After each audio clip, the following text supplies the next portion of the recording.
Good evening, everyone. This is Jennifer Skiro, and we are going to do our live Q&A session to kind of talk about whatever questions you have about menopause and the Whole30 or just menopause in general, questions that you'd want to ask a nurse.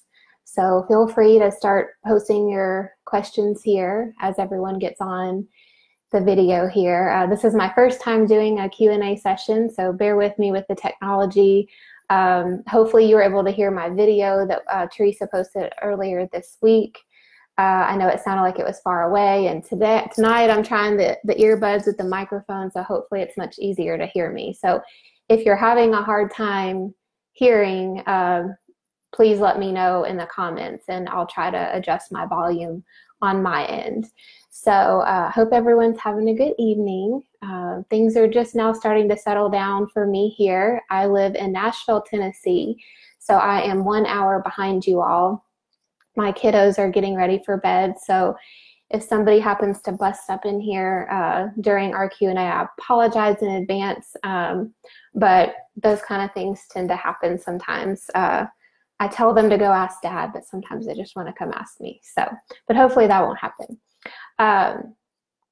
So if I looked through the group just a little while ago and tried to look at a couple of you left some questions and some things you wanted to talk about, and so I want to make sure I address those. But before I go into that, I wanted to, when I went back and kind of watched the video that I did for you all, there was something that I left out, and so I wanted to make sure that I covered that. I started to talk about those estrogens, those fake estrogens that we can come in contact with in the environment. And so I wanted to talk a little bit more about that. So those xenoestrogens, they are things in our environment that can kind of, once they get into our system, they're kind of like, they kind of behave like toxins, and they fight for our estrogen receptors. And so I gave a couple examples like plastic, but there's several other ones that especially us as women tend to come in contact with quite a bit, and I wanted to make sure I went through those with you. Some of the creams and cosmetics that we use can have toxic chemicals and ingredients in them that can fight for those estrogen receptors, particularly things that have parabens. So if you see, some long crazy name and it's got paraben attached at the end, that's something that we would like to try to stay away from. Cheaper brands tend to have these cheaper, more toxic ingredients. So if your skin is a living, breathing organ, and it covers your whole body. It's the largest organ. So you want to make sure that, you're putting things on your skin that are doing your body well. So you might want to spend the extra money and invest in those creams and cosmetics that cost a little bit more money, or really pay attention to the ingredient labels there, especially if you have, if you feel like you're really struggling through menopause. Reducing your toxic load will really be helpful. So you can always ask, there's cleaner makeups that are out there. I don't want to necessarily recommend any. As you can see, I do not wear very much of any makeup at all because it does irritate my skin. And so I just have learned to just live without it. On a very rare occasion, I will put some on. I'm actually currently searching for cleaner makeup brands. Just haven't taken the time to find all that out yet. So, but just ask, if you have somebody that's selling makeup or that seems to always look really nice, really ask them, where do you get that, or what are the ingredients? Is this clean? Is it gluten-free? I know that sounds weird, but there is gluten in makeup, and it is absorbed through our skin. So especially if you're one of those who's been diagnosed with celiac disease, you'd want to make sure that you're using makeup that is gluten-free. A lot of people don't know that. Some other things, nail polish and nail polish remover can be some of those, have the xenoestrogens in them. New carpet. So if you feel like your symptoms have worsened, or you really felt like your health changed after you moved into a new house that had brand new carpet put in, or you just changed your carpet out, it's very possible that some of those fumes, toxic fumes that come off of brand new carpet, could have been the culprit for that.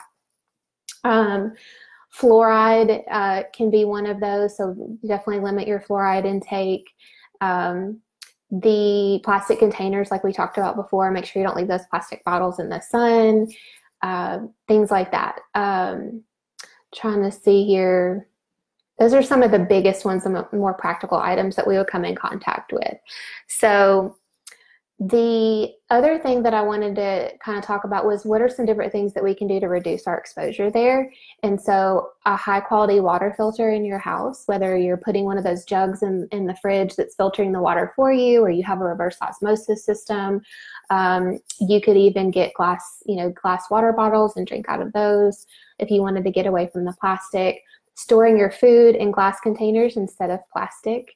And definitely making sure you're heating your food up in the microwave in glass and not plastic. Never cover your food when you warm it up with plastic wrap. Always take the plastic off. And what I've started doing is using my glass plates, and I will set a glass plate on top of it if you kind of need to keep the moisture in the food. And that tends to work really well. Trying to use organic soaps and toothpaste, natural skincare products. The fewer the ingredients, the better. The ingredients that you can read and you actually know what they are. And there's a lot of people that are now starting to make their own. So you could Google, DIY cleaning supplies, DIY lotion, DIY soaps, and you can find some really quick and easy, simple recipes, and they're actually very cheap to make. So one other thing really quick before I start digging into your questions is the foods that, and a lot of these are on the Whole30, which you're already consuming. And if you're not consuming these particular foods, you might want to think about putting these foods more in your Whole30 diet. But they're foods that can help boost your progesterone levels. So remember I told you some of us, especially with a lot of symptoms, might have come into menopause in an estrogen dominant situation. And so our estrogen's higher compared to our progesterone, or our progesterone's just low. And so to naturally elevate your progesterone levels, you can consume more of these kinds of foods. So broccoli, Brussels sprouts, cabbage, cauliflower, kale, nuts and seeds, pumpkin, particularly seeds that are really good for helping with elevating progesterone is sesame and sunflower seeds. And then when you go through your reintroduction and you reintroduce legumes, beans are another great source of a food that can help increase those levels. So if progesterone is something you're trying to elevate, these would be great foods for you to add back into your diet or focus more on those.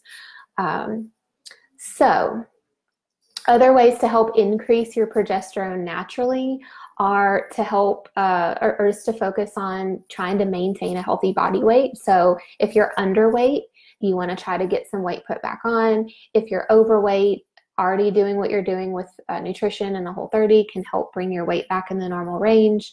Sometimes when we're going through menopause, we have put on weight or it's kind of crept on over the years.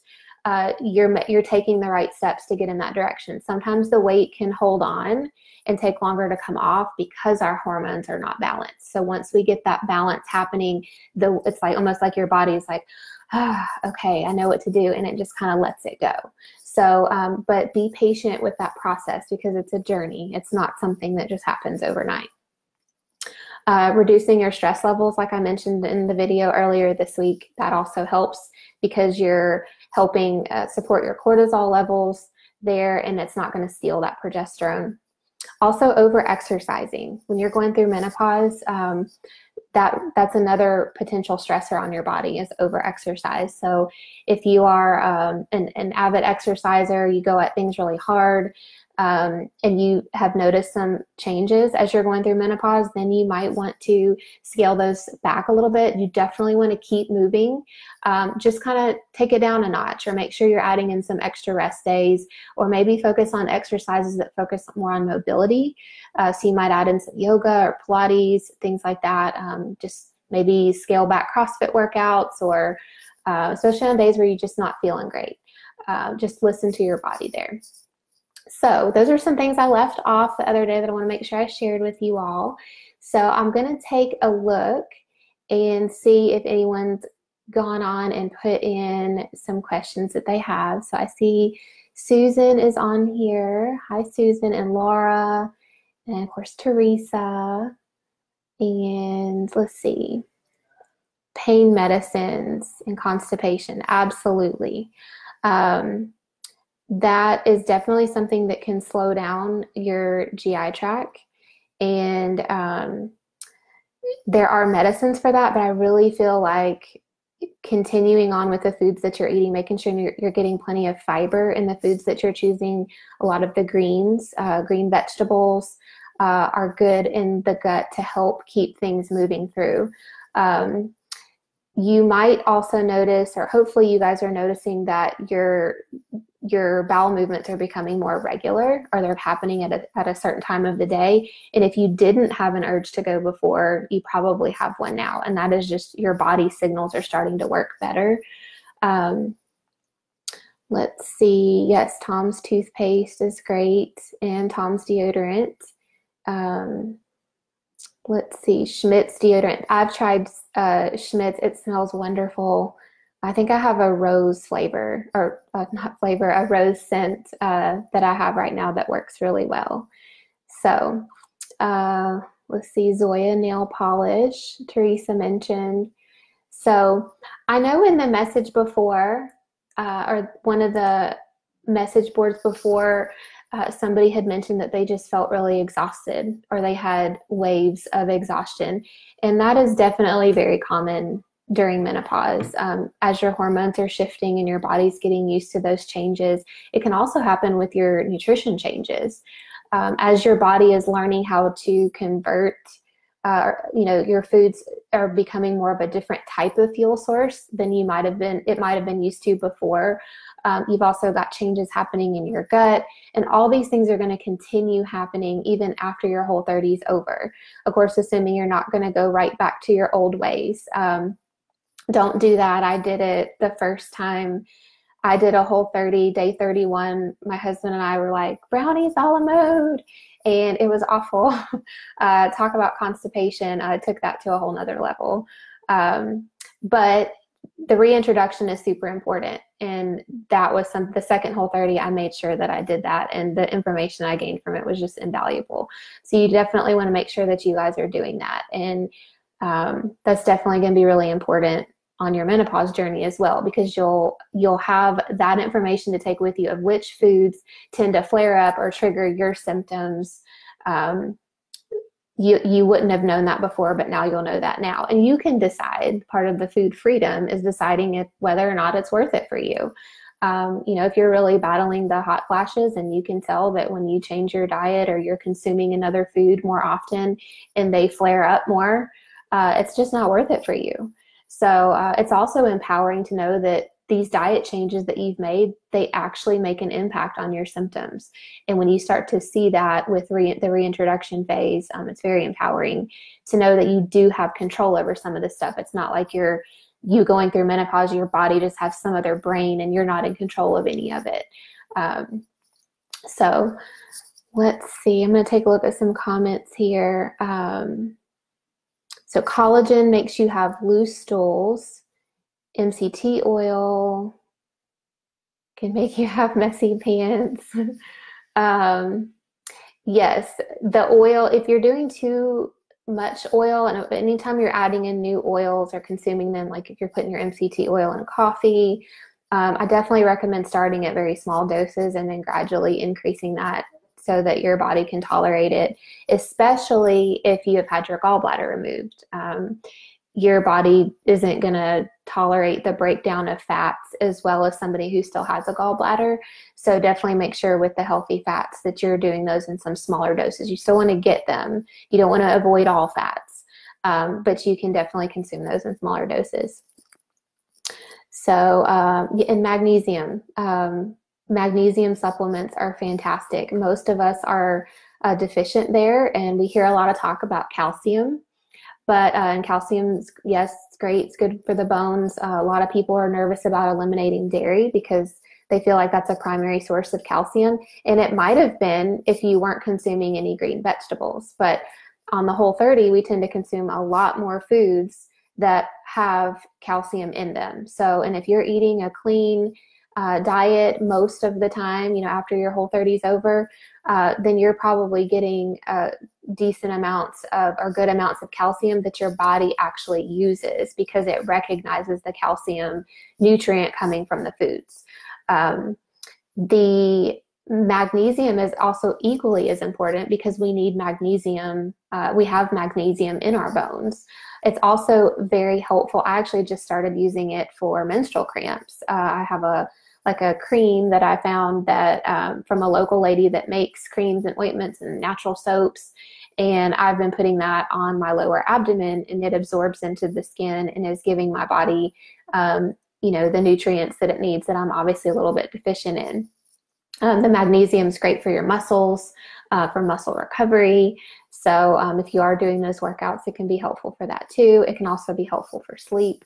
So magnesium is a great supplement there.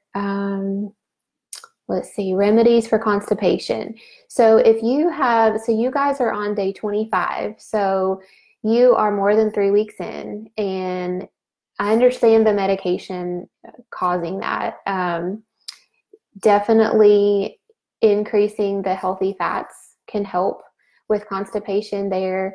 Making sure you're having a dose of healthy fats with every meal that you're having can help. Lots of the green veggies, fiber, berries are really great sources of fiber, especially blackberries and blueberries. Make sure you're increasing those in your diet. Let's see, took you off of calcium because of heart issues. That's correct. If you're eating healthy, you don't need a calcium supplement. And actually what we've been told all these years to take, our bodies don't actually utilize most of it. We end up, it just goes on right on through our system because our body doesn't recognize these synthetic vitamins as nutrients, and it doesn't get absorbed as much. So it's always best to get the nutrients from food or to buy very high quality medical grade supplements. Basically anything that, I don't know what grocery stores you guys have out there by you. Down here, Kroger and Publix are really popular.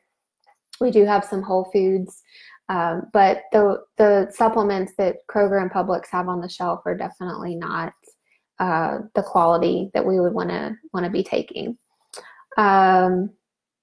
CBD oil, thoughts on effects on the body. It helps the arthritic pain. I've heard amazing things about CBD oil, lots of positive things, especially in the functional medicine realm, which is where I've kind of been hanging my hat recently.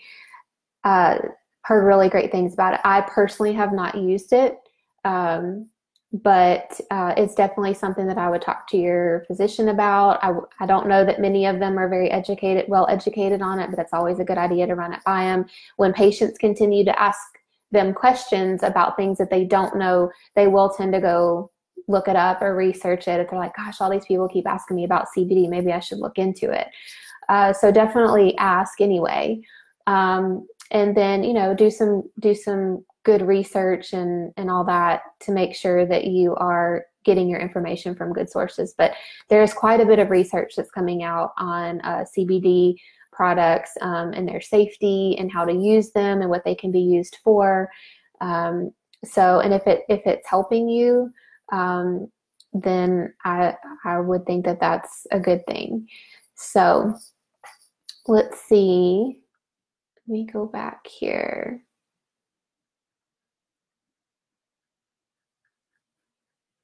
So let's see, not menopause related, but heard on a podcast from a naturopath not to combine fruit with meals. It was related to reflux, which I don't have, but IBS type problems instead. Well, I'd like to ask you, has your IBS gotten better in the 25 days that you've been on the Whole30? As far as fruit, again, I like to view food as medicine or poison. And so, but food is also our fuel. And unless you have a specific reason why you would be eliminating, like we are on the Whole30, we're eliminating these foods so that we can get the information about what they are doing to our body or what they're not doing. As far as fruit, I mean, if we think about it, fruit has a lot of really great nutrients in it for us. Antioxidants, that's what helps. It helps our body kind of prevent itself from rusting. That's what oxidants are. So antioxidants, which are these micronutrients found in the fruit, kind of help our body fight those oxidants that float around in our body as it does its daily function and produces its waste, and it tries to get out the toxins, and it's fighting the germs. All this kind of waste and toxins products have to get out of our body, and the antioxidants help our body do that.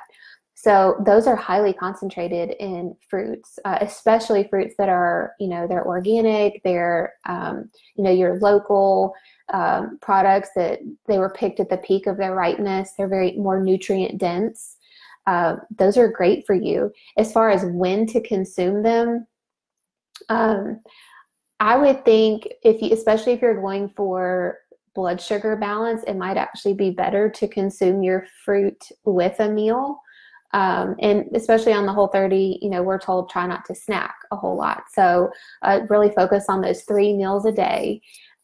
So you would be consuming your fruit with your meals. But I don't necessarily think that's a bad thing in general. Now, the naturopath might have been speaking to a particular audience that had a particular problem, like let's say the reflux. My thought with reflux is unless you have it's all about getting to the root cause, right? So reflux is a symptom. It's not really a diagnosis or disease.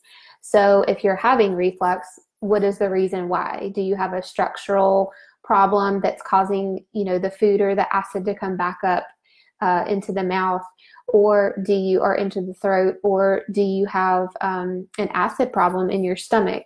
And it's not always that we're producing too much acid. Sometimes it's that we're not producing enough, especially if you've been taking prescription medications for it. That tends to suppress our acid, and our body, then it affects our digestive process, and we can't break down the foods as well. And so foods will go partially digested through our GI tract and cause those IBS type symptoms. So, and sometimes reflux is being caused because we've had a poor diet over the years. And when you fix the nutrition piece, your GI tract from mouth all the way to the other end heals, and you have a much higher tolerance for foods that you weren't able to tolerate before. Your digestive enzymes are working better. Your acid level is at the right balance to help break down the foods, but also not trying to come back up into your throat. We're paying more attention to how much food we're eating with our meals. I know one of the biggest takeaways that I've had from doing the Whole30 is I realized kid-sized portions are fine for me. When I eat an adult-sized portion or an adult-sized meal, I feel like I'm overeating. I just don't need that much food to have the energy that I need. And so when we tend to overeat at one sitting, that can also just cause a natural backup of food into the system. If you're obese or you're very overweight in the midsection, the pressure there when you're sitting, sometimes that can cause it laying down at night.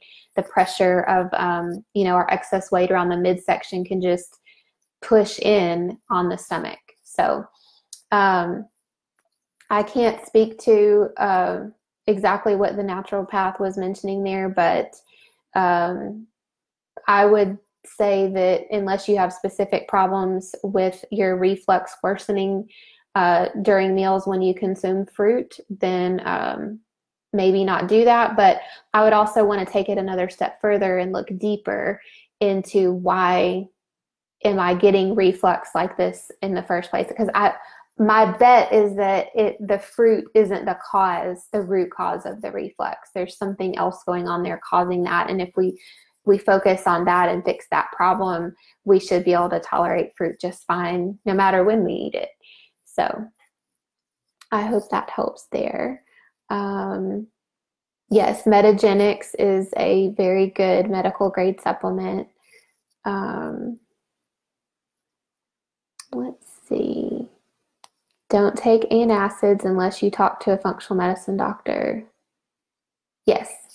Yes, antacids are They're good in theory because we think, oh, we have too much acid, that's why it's burning. The reason why it's burning is because the acidic environment in your stomach is traveling to an area of your body where it wasn't designed to be. The cells in your esophagus are very different than the cells that are in your stomach lining.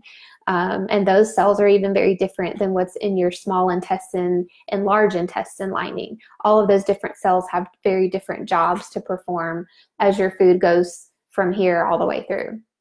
So definitely antacids are, they can be helpful for a very short period of time, but using them long term can cause a lot of other problems. So you definitely want to talk to somebody who's going to help you get to the root cause of why you actually have that acid problem. And like I said, usually it comes down to those things I mentioned. You have a structural problem. You have had a poor diet over the last several years that has created an imbalance of your enzymes, the acid that's in your stomach. You might even have a bacterial infection, something called H. pylori. There's small intestinal bowel overgrowth where just bacteria starts to grow in a place where it's not supposed to be because of the foods that we're feeding it. I remember I talked in the video on Monday, we have this whole just community of bacteria that lives in our intestines, and they're supposed to be there. What bacteria choose to live there depends on what we feed them. So we're supposed to have a very happy, healthy, symbiotic relationship with those bacteria. We provide a good place for them to live, and they provide us with all these really helpful enzymes and nutrients because of the food that they're breaking down. When we don't take care of that, or we eat at kind of a standard American diet, we mess that balance all up, and it allows bacteria that shouldn't be there, it allows them an opportunity to grow. And so that's what small intestinal bowel overgrowth is, or SIBO, if you've heard of that. Leaky gut too. Leaky gut from top to bottom, it can cause issues with acid production, acid getting where it's not supposed to be. So definitely try to get to the root cause if you've got reflux, because it's, like I said, it's just a symptom. It's not, it is not a disease that needs a medication necessarily to fix all the time. So, and some people do, but definitely I would try to get to the root cause first. So let's see. H. pylori and yes, and it does take time, especially in the H. pylori. The conventional medicine treatment for H. pylori is a heavy dose of multiple antibiotics to kill off the H. pylori. There are other methods as well. Sometimes they take a little bit longer, but I can tell you this, the foods that you're consuming and what you're doing on the Whole30 is also one of those mechanisms to help eradicate the H. pylori, because it actually can live in a very acidic environment like the stomach, and you creating a healthy environment, it creates an environment that the H. pylori doesn't like as well. So yes, bacteria love sugar, also yeast love sugar. And so if you've been one of those who's really been working on taming your sugar dragon during this Whole30, which that's me, I am a sugar addict, the Whole30 really helps me with that. And candida overgrowth or yeast overgrowth is something that I've battled a lot of my adult life. And I do believe that the candida is a root cause problem of my hormone imbalances, because the sugar that I'm literally just feeding the problem. So that is their primary food source. High carb, starchy carb diet is definitely contributes as well, because all that basically breaks down into glucose and sugar that feeds them. So all carbs are not bad. The carbs that we consume on the Whole30 program are great. The ones in the vegetables, even some of the grains that you'll add back in reintroduction. Some of you may have problems with grains, and some of you may not. And some of you may find that you don't have a problem with it unless you have it every day or every meal of several days in a row. And so really pay attention to how your body responds in reintroduction, because grains have a lot of really great nutrients. Like I said, some of them, whole grains can actually help with progesterone production, and those seeds, like I mentioned. So all of those foods that we eliminate in the Whole30 aren't necessarily bad, but they can be inflammatory for some people. So if that happens to be you, just take note, and that may be foods that you don't want to add back in. Yes, Cipro has a lot of nasty side effects. In addition to killing a lot of those healthy bacteria that we might have worked really hard to get back there. And the thing too is sometimes we have to take an antibiotic. If you go in for a surgery, you're going to be given antibiotics, and sometimes you're going to get sick, or if you have something traumatic happen, or you get in a car accident, or for whatever reason you end up taking antibiotics, they are going to kill the good bacteria too, and that's okay. If you just know that that's going to happen, then what you can do is when you're back on your feet, do a Whole30 reset and make sure you're adding some good probiotics into your diet, whether they're from natural sources like fermented foods like sauerkraut, kimchi, kombucha, things like that, or whether you're taking a really good high quality medical grade probiotics to help restore that gut flora that was killed off when you took the antibiotics. Just make sure you try to do those things, and that can help get you back to feeling better faster. All of these things too that you're doing, I can't tell you enough what this does for your immune system, because when you go through eliminating these foods that are pulled out during the Whole30, you're really letting your gut heal, and about 80% of your immune system is there. There's also a very strong connection between the gut and your brain. And so you probably noticed some improvement in symptoms like brain fog, clarity. I know somebody mentioned forgetfulness. But again, a lot of these things take time, and 30 days is not a magic number. It's a good number to gather that information that you'll get in the reintroduction. But if you get there and you get that information and you're like, I'm just still not quite there yet, then stay on the Whole30 for longer until you feel like you get to a place where you're balanced. I've been there where I get to that place and I just feel like I am at this, it's almost like a nirvana, because I haven't been there the majority of my life. And so when you get to that place, you're just like, oh, I know this is it. And so it's so encouraging. It's so empowering that you can help yourself with food.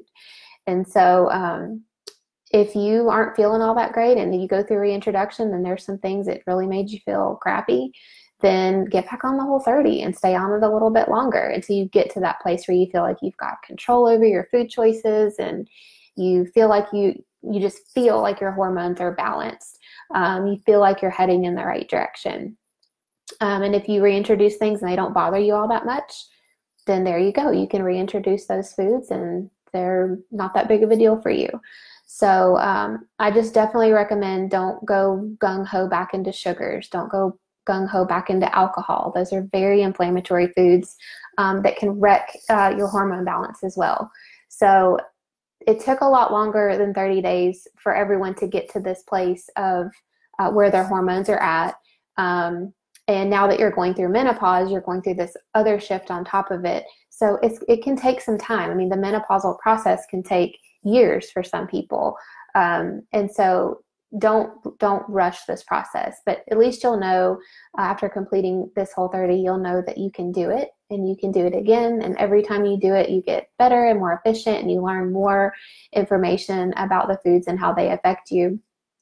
So, and some of these things that you're noticing that maybe have gotten better will continue to get better, because you will continue to be supporting your body through the process. And I know sometimes we think going through menopause, I know at least I did, that the ovaries just shut down and we don't make estrogen anymore at all. But that's not true. The adrenals actually pick up some of that production. They don't produce it at the rate that the ovaries did, but they do produce estrogen. Even men produce estrogen and progesterone. We all produce all the hormones. We just produce them in different amounts, and they do different things for us. It's also very important for women to understand that once you've gone through menopause, you are at the same level of risk for heart disease. And, men, we've kind of had when we're in our childbearing years, we actually have lower risk of heart disease because we have protection of that hormone estrogen. Estrogen, that's one of the protective benefits of it, is it keeps our blood vessels, pliable. When we go through menopause, statistically, we're now at the same rate of heart disease as men. So that's because we have less protective benefit of the estrogen because it's dropped now. So it's even more empowering for everybody to take good care of yourself, to watch what you're eating, to keep your hormones as balanced as possible. And hormones are not just estrogen, testosterone, and progesterone. That also includes that cortisol from your adrenals, your thyroid hormones. Insulin is one of the most powerful hormones in the body. That's the one that's responsible for that belly fat. And that's something that you have control over with your food as well. So you definitely want to keep getting, keep doing these things. The exercise is really good to keep your blood vessels, pliable and, prevent them from getting sticky, all those kind of things. So just know that, that's estrogen also helps protect your bones. So when you go through menopause and those estrogen levels drop, that's why more and more women start to become or get diagnoses of osteopenia or osteoporosis. So you doing what you're doing with the, eating the greens and, making sure you're getting a lot of those nutrients in your diet that your body's actually able to use to keep your bones strong, that good weight bearing activity. Those are all very important as you go into this next phase of your life. So so let's see, are there any other questions? Yes, gut-brain connection. Thank you, Laura. This is estriol for heart protection. The good thing too is like I said, the adrenals make estrogen. So when you're really supporting your adrenal glands, which truth be told, if you have a lot of the stress related symptoms, you've got anxiety, you've got depression, you don't feel like you manage your stress well, for years and years, you've not slept enough. Maybe you've had a really hard life. Your adrenals are already worn down. And then going through menopause is kind of throwing another hormonal shift in there in that triangle of your thyroid, your ovaries, and your adrenal glands. So that is just another reason to take care of yourself. The supporting those adrenal glands is going to help you produce the estrogen. Eating those foods. Let's see. Let me go back here. I didn't mention these. The foods that can help with naturally increase the estrogens are bananas, cabbage, shellfish, and walnuts. Those 4 foods specifically can help balance progesterone and estrogen. So, and then there are the good foods out there when you do reintroduce soy, edamame, tofu, if you like tofu or things like that. Make sure you always go for organic, non-GMO soy products. Those are going to be the best for you, the ones that your body's going to use the best. When we start getting into lower quality soy products, we do worry about those converting into those estrogens we don't want. They're competing for the same receptors that our good estrogen is. So you doing those things can help your body produce the right types of estrogen that it needs to protect your heart, to protect your blood vessels, protect your bones. Let's see. Yes, insulin resistance. So what happens with insulin resistance is insulin is a hormone that's made by your pancreas.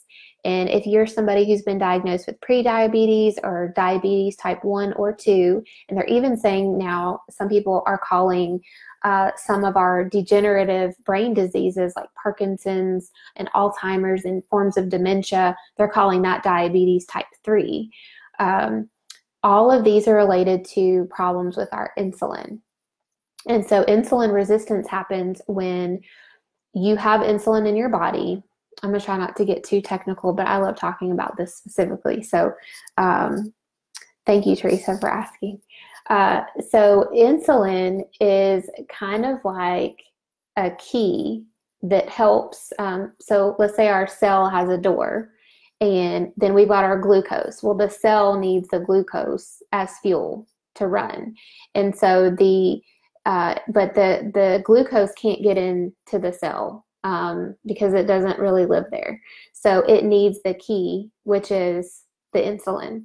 So insulin and glucose partner up together. And when they meet a cell that is hungry and needs glucose, it's the key that lets the glucose in to feed it. So insulin, though, we may have it and our pancreas may be producing it, but when we start to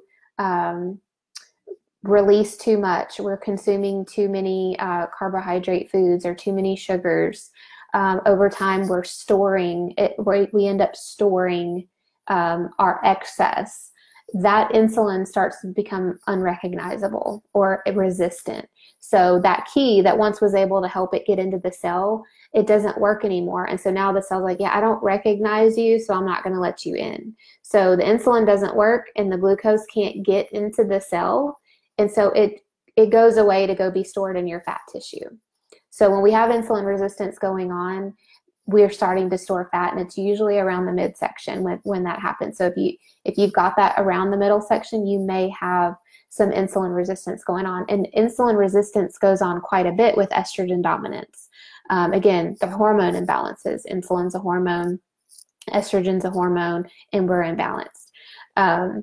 So one of the ways that we can help wake up or re-stimulate that insulin to become responsive again is by doing exactly what you're doing on the Whole30. It's by eating and consuming foods that start to help. We're actually consuming nutrients that our body recognizes as foods, and we're not working our pancreas as much because we're consuming foods at rates that we're not like shooting up our blood sugar, and the pancreas has to work really, really hard to put out all this insulin to bring the levels down. When we eat on the Whole30, our blood sugar levels do more of this instead of this, and then crashing. When you crash is where you feel irritable, you feel sluggish, you feel hungry. That's when you want to grab for all the wrong stuff. You want your coffee, you want your candy bar out of the vending machine. But when we eat on the Whole30, I don't know if you should already be feeling this is kind of what tiger blood is, but you're hormonally with insulin, you're doing more of this. And that's because you've created that balance with insulin and getting the glucose where it needs to go, and everything's happy. And you probably will start to notice that belly fat is going to start diminishing. It doesn't always happen perfectly. And it can oftentimes take longer than 30 days, sometimes for your body to get to that point where it's just like, okay. Because, I mean, everything I've just talked about here in the last 40 minutes or 45 minutes has been, I mean, just think of how amazing our bodies are, how many things are in place and are going on in our bodies that have to be working right for us to be in optimal health. It can be overwhelming, but I think it's so cool because just something like the Whole30, this is why I love this program so much as a healthcare provider, is because you're just using whole food, real food, the fuel our bodies was designed to eat is what you're using. And it helps fix so many of these things. It helps you balance your hormones. It's going to stimulate your immune system to function well, which is fantastic going into the colder winter months. You are boosting your immune system right now, which is fantastic. And the longer you do this, the more of a boost you're going to get, which is going to be great for you. And then when you you'll go through the holidays, and when you get to January, you can jump back in a group with Theresa to coach you through again, and take it to a whole other level, with your hormones, with your balance, with your immune system and everything. So lots and lots of really good things. Let's see. Are all women in menopause insulin resistant? I wouldn't say all women are. I think it just depends. I think it just depends. I think if you go into menopause already insulin resistant, I think that could definitely contribute to making your symptoms worse. But I mean, I'd like to think that if you're going into menopause with your hormones already pretty well balanced, that you are, your insulin is working optimally at that point. Let's see. You woke up one morning with a tire around your midsection, never had a belly before. That's very interesting. That's something I'll look more into. That is not something I've heard of insulin resistance being more related to estrogen dominance, and maybe it's maybe going through menopause. If you are estrogen dominant, like I said, that you can still be, even though your estrogen is dropping in comparison to where you need your progesterone to be, your progesterone's really low. So maybe getting progesterone back up can help your insulin respond better, if that is something that's going on. But I'm going to write that down and come back to that, because and see what I can find about insulin resistance being synonymous with menopause, as it actually being the menopausal process, the natural process that's going to happen. Is that a potential root cause of insulin resistance? I believe a lot of women probably come into menopause with some underlying insulin resistance, but I'll look that up and see. Good question. Let's see. God is amazing. Glucose, insulin, nutrition. Love it. Hoping I can lose some belly fat. I still have baby belly, but they're 17. Mine are 9, 9, and 7, and I have some as well, Susan. I got way off track when I was in my nurse practitioner program. It was an excuse. I knew all the right things to do, but I had to put all the things I had been working on for myself got shoved onto the back burner for 2 years, and I am in that boat as well. And those ages sure creep up pretty quick. Let's see. Dallas, you got a belly too. I've had one prior to menopause, but Whole30 fixed that issue. Good job. So I'm curious, those of you who are on here, what are some of your, symptoms of menopause that you had coming into the Whole30? What are some of the things that you're seeing that are already better? I'd be really curious to see in just 25 days, where are you seeing some improvement? Maybe you're not, healed. You're not all the way 100% improved, but what have you been seeing a difference in already related to just changing your diet? Let's see. Night sweats. Awesome. Has anyone had flashes or hot flashes that are dry? A lot more commonly, hot flashes cause sweating, or like the night sweats. But has anyone had any hot flashes that are like dry heat? Hot flashes are better. Lack of sleep. And I apologize if I'm not saying you're right, Miss Martinez. Is it Dallas? Lack of sleep. So has your lack of sleep, has that gotten better? Do you feel like you're sleeping more soundly, or getting, more hours of sleep? Hot flashes better. Good, good, good. Good. Awesome. That was one of the biggest things when I've coached people through the Whole30. One of the biggest improvements that people they didn't really care about. Most people, they go in to do the Whole30 because they want to lose weight. But so many people talked about how different their sleep was at the end of the 30 days. If they were already sleeping pretty good, they were just sleeping like a rock. They were sleeping like a baby. And I don't always sleep enough, but it's just because I go to bed too late and I get up early.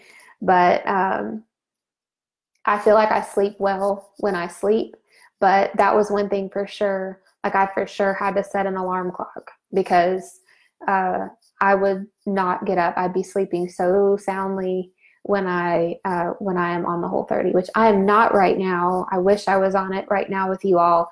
I'll be out of town for 2 weeks, and I knew I wouldn't be able to do it during those 2 weeks. So I am actually going to start a Whole30 mid-October when I get back. So I'm so excited to do another reset.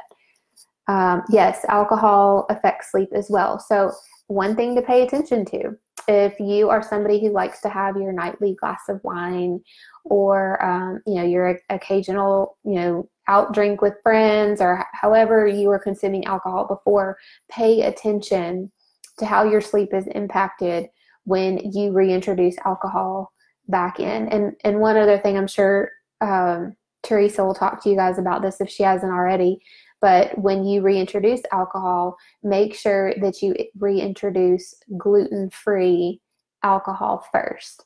You don't want to add in your beers and things like that have gluten before you've actually reintroduced gluten, because then you won't know, well, was it the alcohol or was it the gluten? So make sure you do that with your gluten-free alcohol will come first. So let's see, I would get a feeling like my inner body would get hot, and then it would feel like my head is an oven. That is improved. Awesome. I don't drink very much either. I do know though, when I have had a beverage, it does affect my sleep in that I'll have some really crazy, wacky dream, or I just don't wake up feeling as rested. And that could be too because of dehydration. So if you do have alcohol, do really consume it in smaller doses. So let's just say you drank a glass of wine before bed or in the evening, just to kind of chill out, or that's just your thing. You might want to start with only half a glass because you can really feel the effects of it a lot faster.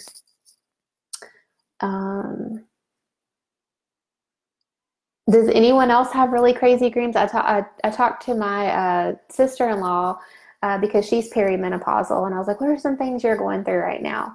And she said she has some really crazy dreams.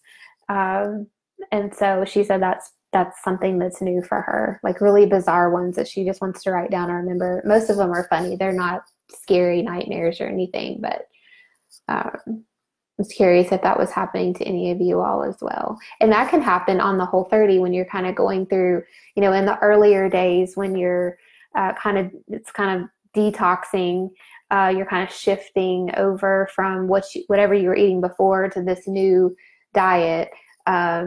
Some people can have some very vivid dreams or nightmares even. I have heard of a few people that happening too. Yes, you will get tipsy immediately if you drink after a Whole30. Or if you're like me, your ears will get hot or your toes will tingle funny, like right with one sip. So, well, it's almost been an hour. I could probably sit here and talk to you guys for probably 2 more hours because I love all of this stuff. Okay, memory loss. It's not better with the Whole30. One thing for you, Susan, that I would try is, or I would ask you is, how are you doing with your healthy fats? Our brain is made up primarily of fat, and it needs fat to function well. And so it can bathe the brain if we have issues with anxiety, depression. If you're one of those that has had, ADD, if you had it as a child, or maybe you've had ADHD as an adult, or you just feel like you're all over the place, like you just feel like your brain is just always going like this. Healthy fats are really fantastic for your brain. So I would really encourage you to increase your healthy fats and see if you can get some improvement that way. And when I say that, meaning, make sure don't be scared to put your avocado oil, in there, or olive oil on your salad dressings. Avocados, have a half of an avocado, once or twice a day. really get some good doses of healthy fats. Those nuts and seeds are great omega-3 sources. Your fatty fishes like salmon, always make sure you're getting your wild caught fishes. They're going to be the most nutrient dense fish and have the highest levels of those omega-3s. And if you are already doing those things, then you might consider adding an omega-3 or a fish oil supplement. There's quite a few really good ones out there. Again, don't get that just in a little capsule from the Kroger store, Publix. Really get a good high quality. Vital Choice is a brand that I like. I'm newer to the Whole30 program, and Theresa might be able to speak to if there's some fish oil supplements that brands that she might recommend. But that's something else you can supplement if you feel like you need a little bit extra there. You're not getting it in your diet. Maybe you don't like fish, or you just you don't stomach the avocados. Some people don't really like them. Then Vitacost, okay. Then you might want to check your dosage. You might want to go up to a higher dosage and see how you do on that. The thing with fish oil, you just want to make sure that fish oil can thin your blood a little. And so if you're currently taking a blood thinner, then you want to watch fish oil, because they can kind of have the same effect, or it can enhance that effect. And you can have some bruising. If you're taking too much fish oil, you'll also notice that you'll get fatty stool, or you may have actually some oil that comes out in your stool. And that it's not going to hurt you. It's not bad. You just might want to back off your dosage just a little bit. That happened to me one time. I was prescribed high doses of fish oil, and about probably 2 or 3 days in, I started to pass oil in my stool, and she just had me back off of it a little bit. So, but it's not going to hurt you. And try that and see if you notice some changes in your, your memory there. And then if, that's something that still bothers you or you're concerned about during this process, definitely talk to your doctor about it. There are some little questionnaires that they can do for you to test those things and then track it over time. Now during menopause is a great time to get baselines on all of your numbers. If you haven't had a physical lately, go get one. Get your cholesterol levels checked. Get your thyroid checked. You're going through menopause, so you don't necessarily have to get all your hormones checked. But you just get some good baseline stuff done, and get caught up on your preventative screenings and things like that, so that going into this next phase of your life, you've got a picture of what things look like now. And so, if things do start to go downhill at some point in the future, you've got something to compare that to. So let's see. Yes, mercury-free fish supplements. That's why those good, reputable brands, make sure they're getting it, check where they're getting their fish from. Nordic Naturals is a good brand. Let's see. Walnut oil, nut oils. Just always make sure you're doing organic, non-GMO sources of your oils. Well, awesome. Well, if you guys think of any other questions, I'd be happy, if it's all right with Theresa, to pop back in and take a look at your questions and respond after this evening. So, and for any of you that are watching this after now, if you think of questions, go on and put them in the comments, and I'll scroll back through there and answer them for you. I am by no means a big, huge menopause expert, but I definitely love to research things. So if I don't know the answer, like with the insulin resistance and menopause, I'll look that up and get back with you. If I don't know the answer, I'll find it. So, but I will let you all go. I'm going to go tell my kiddos good night. And it was such a pleasure to get to be on here with you guys. I wish I could see all your faces and we could talk or have coffee together. But maybe we can do that another time. So you all have a wonderful evening, and I hope you have a good night.